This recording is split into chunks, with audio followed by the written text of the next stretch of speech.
Hello there, it's time again for another VCF Midwest video. This is the 19th Vintage Computer Festival Midwest show that took place on September 7th and 8th, 2024 at the Schaumburg Convention Center in Illinois. In this video, we'll be going over the show itself, the venue, some of the cool exhibits I saw, the people I met, and some of the goodies I took home. A quick side note, since the show was so big this year, it was impossible to see everything. I strongly encourage you to check out the many other videos by other talented creators here. I'll put some links to those below. This time I did things a bit differently. I flew into the Chicago area with my wife on Thursday, and we decided we would drive back after the show. This would give me the opportunity to pick up some things that people were going to pass to me and be able to shop a bit more freely at the convention. This year was at a different location. This was in Schaumburg, Illinois, and the hotel was just massive, and so was the convention center. We'll get to that in a little bit. But this hotel was on a completely different scale than the other previous venue, and although the previous venue was okay, this was a huge upgrade in every single way. Elevators, better rooms, none of that musty smell, and it's really surprising what an extra $15 to $25 a night will get you in this area. This was taken on Friday afternoon when they were still setting up all the tables. If you focus on the back wall between those two sets of doors with the exit lights, that thick white bar, I believe, is where the original room would have ended, but they had so many requests for tables that they actually ended up with more space. Either way, this was way more space than the previous venue ever had. Big thanks to my friend Ron for showing me this room early. Hey, how's it going? It's Ron from Ron's Computer Videos. Oh, that's what his badge says. Oh, thank God. I thought you were going for the cross. Here's some more shots of the hotel. I just wanted to illustrate how much nicer it was. Not only the sleeping accommodations and the escalators and the elevators and stuff like that, that was all great and a nice bonus, but there was just so much more space to hang out, giving us plenty of areas to mingle and chat with each other before or after the show. The previous venue only had a small bistro area, which was often very cramped, and that limited the amount of people who could actually hang out in those spaces and so on. Thankfully, that wasn't a problem here. There was plenty of space for everybody, and the evenings you'd often have many pockets of different folks hanging out across these areas. It was absolutely fantastic. Here we are on Saturday morning waiting for the exhibit hall to open to vendors. There were quite a lot of people packed in here just waiting for those doors to swing open. What's funny is they actually directed us to the other set of doors, but watching a video that somebody else recorded later on, I found out that these doors opened only a few moments later, so we all shifted gears and went to the other doors, but I guess if we stayed put, that wouldn't have been necessary. But we all got in there. This was around 8:25 a.m. or so, and the show was not set to open for another half hour or so to the public. At least, that was the plan. I noticed quite a few people without exhibitor badges just wandering around, asking us questions, and tinkering around with exhibits while everyone was still setting up. Thankfully, most folks followed the rules and waited just an extra 30 minutes or so before entering the show. I know it's not the end of the world and it may not seem like a huge deal, but it does add a bit of stress and chaos to our setup time. It's hard to convey the humongous size of this space through the video, but just look at the back at some of those tables in the distance and how small those monitors look. That sort of gives you the scale for this venue's size. This place had plenty of space. Most vendors only had 2 to 3 tables, and it just goes to show how many folks were able to fit comfortably in this space. It was much roomier than the previous venue. I mean, look how wide the spaces are between the tables. Even when the show was packed, there wasn't any bunching up or cramming together or having people so close to you that you felt uncomfortable. This was a much larger space and it gave you room to breathe. My exhibit was located towards the back right of the convention center. Here we have a bunch of fine folks. We have Will of KMAC Vintage in the pale blue shirt, and then Joe's coming up on the right in his blue scuzzy shirt saying hi. Dave of Dave's Vintage Apple Tech is in the other blue shirt to the right. My table was in good company because I was set up next to Dana, Joe, Eric, Ron, and Dan, plus a number of other folks.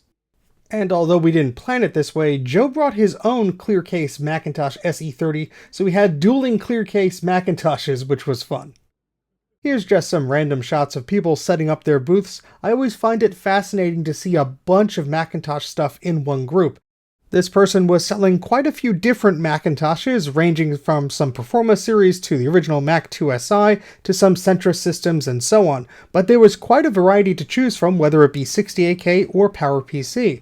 I think they sold quite a few of these machines, but there were quite a few left over toward the end of the show. Across the table was another setup of Macs, and this was all networked to play Oregon Trail together, which I thought was really cool. I didn't get to play around with them too much, but you could spend a whole week at a show like this and still miss out on something. We're coming up near my table, which was next to my friend Dana, who was selling a bunch of Macs. Next to him was Nicholas, and next to him was Sean of Action Retro with his cursed Macintosh SE30. And here's just another pan through of some of the tables as we're still setting up. As you could see, just a ton of stuff. That was the MacFX table here. Javier had his 8-bit T stuff set up there with the Macintosh Librarian set up right next to him. Peter here had a lovely setup of a bunch of cool Apple stuff. And he was in good company with that stack of Macs next to him. We're moseying along to my neck of the woods here. My pal Dana had that awesome Apple network server set up there. And then we have Joe dancing up a storm here. Buy from JCM-1.com and he'll stop dancing.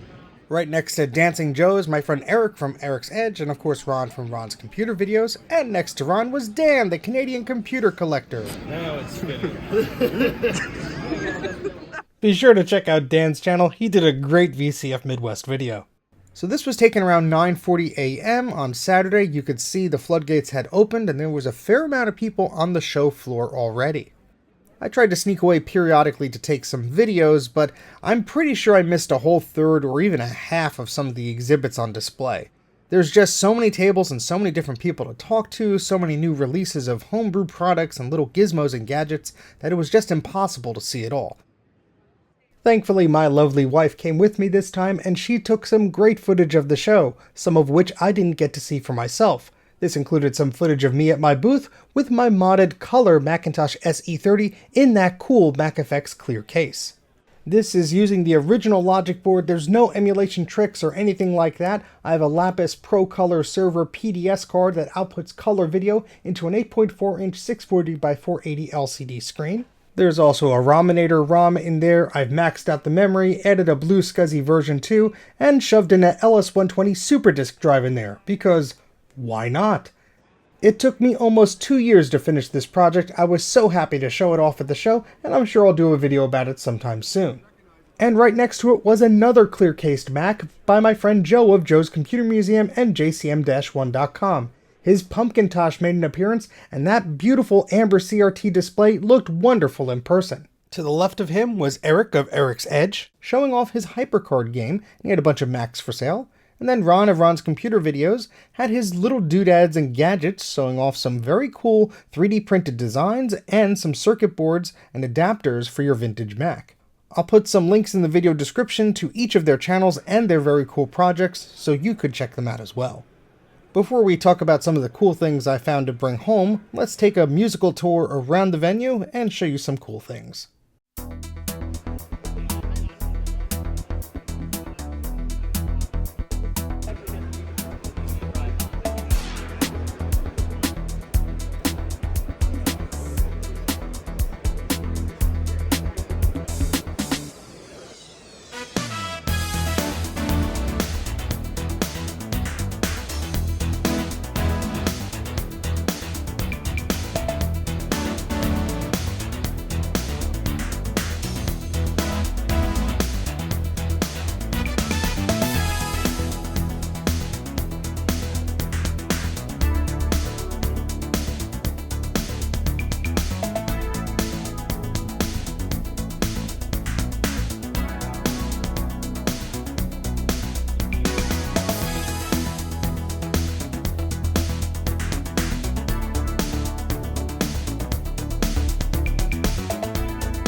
Now, of course, besides this show itself, there are talks in the VCF Midwest auction. Unfortunately, I was not able to attend the auction and I didn't see a lot of the talks. However, I did catch the tail end of this one, A New Soul for an Old Machine, Building Modern Solutions for Retro Computers. This was a talk with Eric, Ian, Tony, Jeff, and Joe, with Ron moderating, talking all about these cool gizmos and solutions for our retro computers. Directly after that presentation, myself and Ron talked about Macintosh clones, including the brief history of the pre-clone days, the rise and fall of the PowerPC clones, and some of our favorite and oddball systems from the era. Thank you so much to everyone who attended our talk. It's a lot of fun doing these, and it's even more fun when there are people in the audience. So thank you. If you missed one of the talks, don't worry, all of them will be posted on the VCF Midwest YouTube channel. I'll put a link in the video description when they do that. But the night was young, and the fun didn't stop there. So hi, my name is Monica, and I'm from a band called Stop It. And this is a question to Steve and Ron. Are you ready to rock? Because if you're ready to rock, you should stick around. Because we're about to rock. Yes, I would like to encourage everybody to stay exactly seated where you. The doors will now be locked for your audience. If you like to hear original music about vintage computers by 4 YouTubers, this is the best experience of that today. I'm just saying. Okay, thank you. I have to take my question out of line.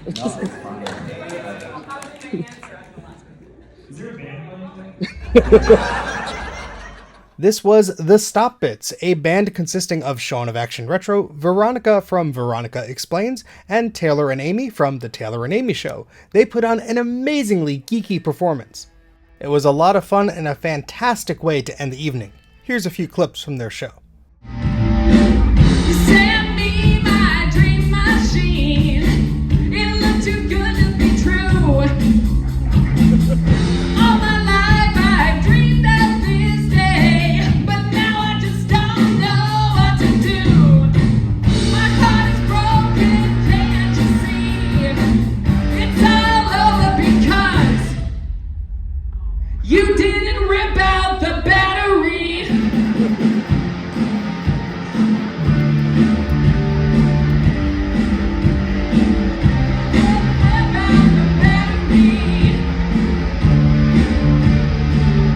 Nostalgic for the 80s in the fall at Vintage Computer Festival.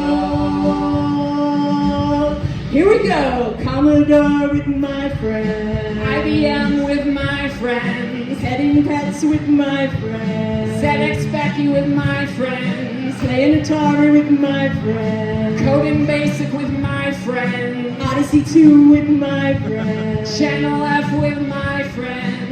Yeah, and other things. Playing Code 2 with my friends. VCF with my friends. VCF with my friends. With my friends. VCF with my friends. 6502 microprocessor. 6502.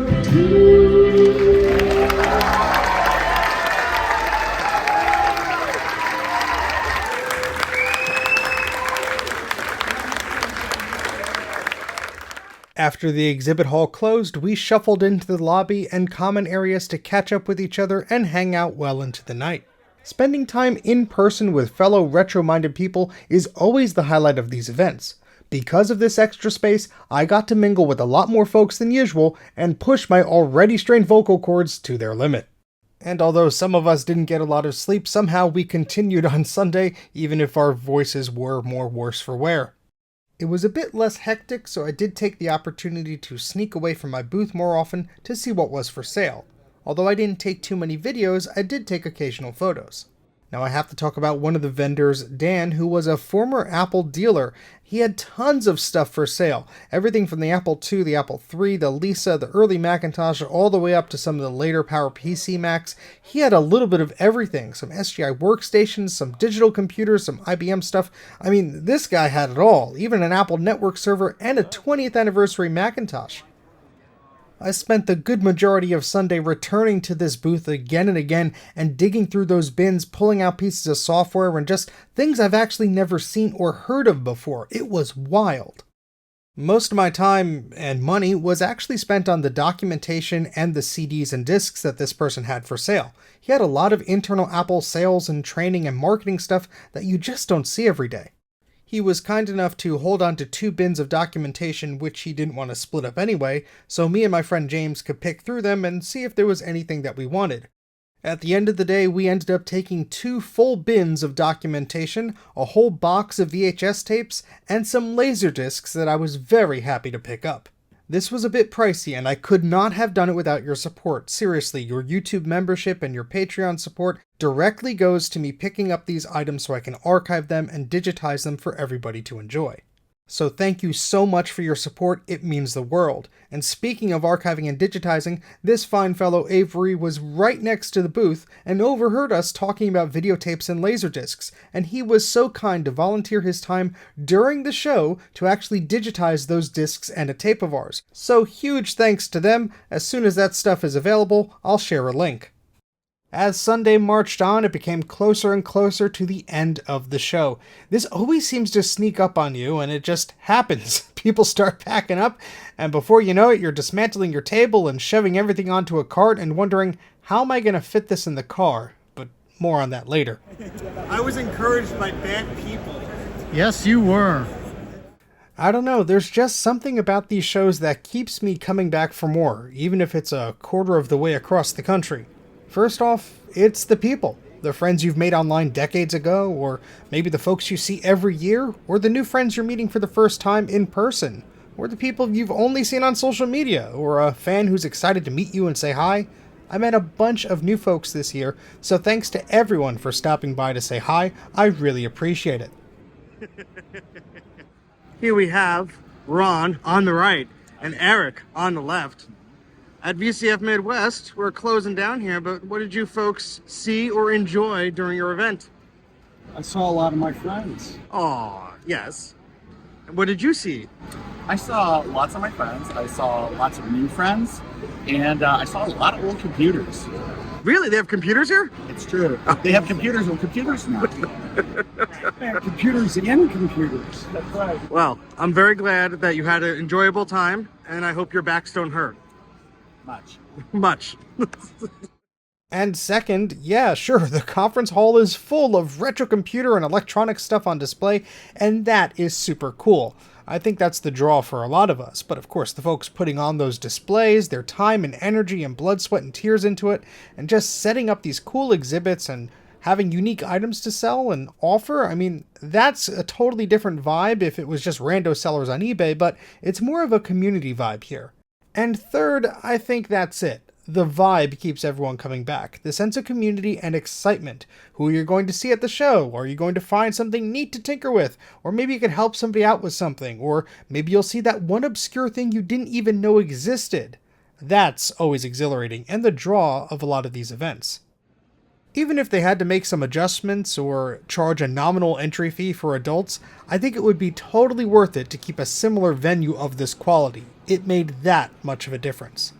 On Sunday evening, a few of us went to the Galloping Ghost Arcade. If you've never been, it's a wonderful arcade filled with, well, hundreds of different arcade machines. And while some of them aren't in perfect working order, it's still a wonderful place to hang out with friends and just geek out with a bunch of arcade machines. Speaking of friends, it was great to meet a bunch of them for the first time in person. I've known James, aka Hypertalking, for years, so it was amazing to hang out offline. The same goes for Dan, the Canadian computer collector. It was wonderful to meet him and his girlfriend Kristen in person. And just a quick look here at this beautiful creation that Dan brought. This is a PC tower inside of this castle case that he constructed. You could check out the live stream video he did about that on his channel. I thought it was really fun that he added a lot of our stickers to the sides of the castle, and you could even see Mackie peeking out there right below the CCC flag. I also met Dave of Dave's Vintage Apple Tech and Ryan from Everything's Broken Garage, along with Tom, Ron, and Alan. Speaking of Tom, there's this community whiteboard here, and he wrote down that I was looking for ImageWriter printers. We kept erasing each other's names here, and this quickly escalated to broken laser writers. And yes, somebody actually came up to me and asked if I was looking for broken printers. Thanks, Tom. Where was I? Oh, I met Joe of Joe's Computer Museum and Eric of Eric's Edge, of course. I also met Kate of the Macintosh Librarian YouTube channel, and of course Mackie was hanging around as well. It was great catching up with Dana again, and of course my friend Ian, who I always see at VCF East and all these other shenanigans. And of course Sean, who's sporting a very cool frog fine crochet. How cool is that? And here we have Eric on the left and Jay on the right, who were doing some very cool SCSI Analyzer shenanigans. In fact, Eric was walking around the show with an Apple QuickTake camera. Here's one of the shots that he took. Here we have Javier from 8bittees.com. He gifted me this lovely Quadra shirt. Thank you so much, Javier, and go check out 8-Bit Tees. Here we have Taylor and Amy from the Taylor and Amy Show, Adrian of Adrian's Digital Basement, Rick of Rick's Random Retro, Jeremy of Jeremy's Retro Bar, and here's Mike, who was so kind to give me this HP Palm Pre 2, so thanks so much, Mike. Oh boy, I'm gonna have to pick up the pace here. That was Steve in the previous photo. Here we have Keith, this is Keith and Jason, Carl, Angelo, Peter, Garth, James, and we got all these other amazing people. I'm so sorry, this video is gonna be super long if I didn't pick up the pace. If I missed a photo of us, feel free to email it, send it to me on social media, or say hi in the comments section. Unfortunately, all good things must come to an end, and it was time to go home. Although we flew into the Chicago area, we decided to drive home, which was a new experience for us. So it meant that it was time to shove everything into the car, and I had to get creative just to make sure everything fit. Nice. Thankfully, this hotel had elevators, otherwise this would have been a lot more painful. These trips are thankfully getting smaller and lighter.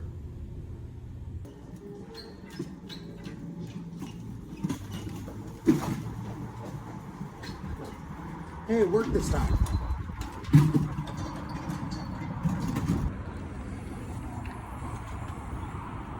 We still gotta fit a whole lot more in here, and I think I have to reorganize this.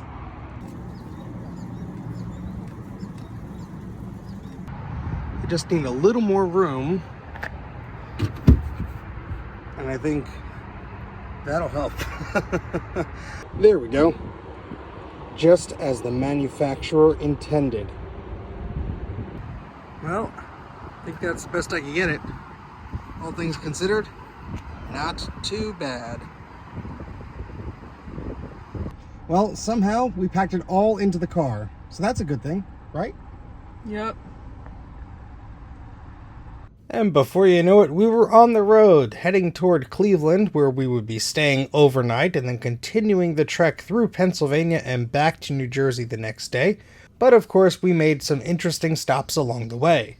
After all, it's not every day that you take a trip from Chicago to New Jersey. We only stayed in Cleveland overnight long enough to get some food, and then we woke up in the morning, got some food again, and we were on our way through Pennsylvania. I believe you're required to provide a vegetarian alternative. And for a while there, it was just driving and then taking a break, maybe going to a rest stop, getting some gas, having a snack, and remembering that you are beautiful. I should have remembered to bring my Easy Pass to make the tolls a bit easier, but of course, I didn't even think about that. And eventually, we found ourselves looking at some familiar sights. Surely, we were almost home. Alright, we got some specialty knives and some sunglasses right next to some ice cream. Yep, I'd say we're in Pennsylvania. And yeah, Pennsylvania is a long state to drive horizontally through, so it was just a lot of this. Thankfully the weather was quite good, so we didn't have a problem with that, although we did narrowly avoid a huge accident that occurred in front of us near Tannersville on I-80 East, so that was a thing. But after being on the road for that long, you get a little bit nutty. Tale as old as time. Staff is not responsible for refunds. Proceeds from these vending machines aid the blind and visually handicapped. Custom roasted coffee. Thankfully, the rest of the trip was uneventful, and we arrived safe and sound at home, with all of the crap still intact inside of the vehicle. I'll have to do a live stream to cover all the cool stuff that I picked up, so make sure you're subscribed for that. And a huge thanks goes to anyone who bought a mousepad from me. You helped pay for gas on the way home, so thank you. So there you have it, VCF Midwest 2024. I had an absolute blast, and I sincerely hope that everyone had a wonderful time and that they were successful enough to do this again next year. I don't have too much feedback this time around, but I would be curious to know if they would consider adding a Friday day to the show. I've been to a few different conventions this year, and they all seem to be Friday, Saturday, Sunday. I completely understand that there's a larger cost associated with that, not only for the venue and the exhibitors, but of course the people that are driving and staying at the hotel and so on, but I'm just curious if that's something that's in the cards. With this event getting bigger and bigger, it's impossible to see everything, so maybe Friday would have made it a little bit easier to see some more of the exhibits, or maybe it just would have made it more difficult. I'd like to know your thoughts on this in the comments section. Be sure to visit the VCF website for more information about these events, and if there's not one near you, consider starting a group or a small show. You never know, there may be folks in your area who would like to come together and celebrate retro electronics and computers. But that's about it for now. Thank you so much for watching the video. Please consider liking the video and subscribing to the channel, and I'll catch you right here next time on Mac 84.